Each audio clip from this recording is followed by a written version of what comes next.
మరి ఇక్కడ వాలంటీర్ వ్యవస్థ అని ఒకటి ఏర్పాటు చేయడం జరిగింది. వాలంటీర్ వ్యవస్థ ముసుగులో ఓటర్ల చేత ఓట్లు వేయించుకునే కార్యక్రమం ఇక్కడ జరుగుతుందని చెప్పి ప్రతిపక్షాలు అంటున్నారు. అంటే మీరు ఏ ఏ పార్టీకి ఓటేస్తారు, అసలు మీ ఉద్దేశం ఏంటి?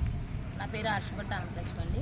రాజమండ్రి నియోజకవర్గం మార్గాని భరతరామ్ గారు కాన్స్టిట్యూన్సీ అండి. ఇక్కడ ఓటు ఎవరికి వేస్తాము అంటే అది ఇప్పుడు పర్టికులర్గా అయితే ఇప్పుడు చెప్పకూడదు. మేము చేస్తున్న జాబ్ ప్రకారం అయితే మాకు వాలంటరీ జాబులు ఇచ్చింది, వాలంటరీ వ్యవస్థ అన్నది రూపొందించింది, సచివాలయ వ్యవస్థ అన్నది రూపొందించింది జగన్మోహన్ రెడ్డి గారు, వైఎస్ జగన్మోహన్ రెడ్డి గారు మాత్రమే.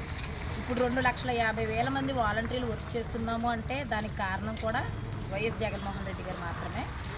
అది ఎలా అంటే ఎంతోమంది పేద ప్రజలు సంక్షేమ పథకాలు కానీ వాళ్ళకి అందవలసిన welfare schemes, date of birth certificates, ration cards, దానికి సంబంధించి ఎక్కడికి వెళ్ళి కలవాలి, ఎవరిని వెళ్ళి కలవాలి, ఎలా అప్రోచ్ అవ్వాలని తెలియని అయోమయ స్థితిలో ఉన్న ఒక గవర్నమెంట్, ఆ గవర్నమెంట్ని కాదని ఈయన గవర్నమెంట్లో ఏ పేదవాడు కష్టపడకూడదని వాలంటరీ వ్యవస్థను తీసుకొచ్చారు.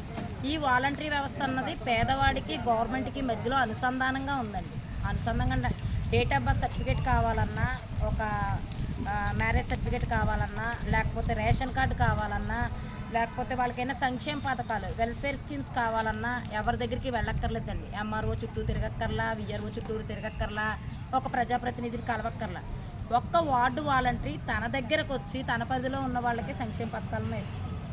ఇది చేయగలిగిన సత్తా దమ్ము ఉన్న నాయకుడు ఓన్లీ జగన్మోహన్ రెడ్డి గారు మాత్రమే. అది ఆయన చేసి చూపించారు.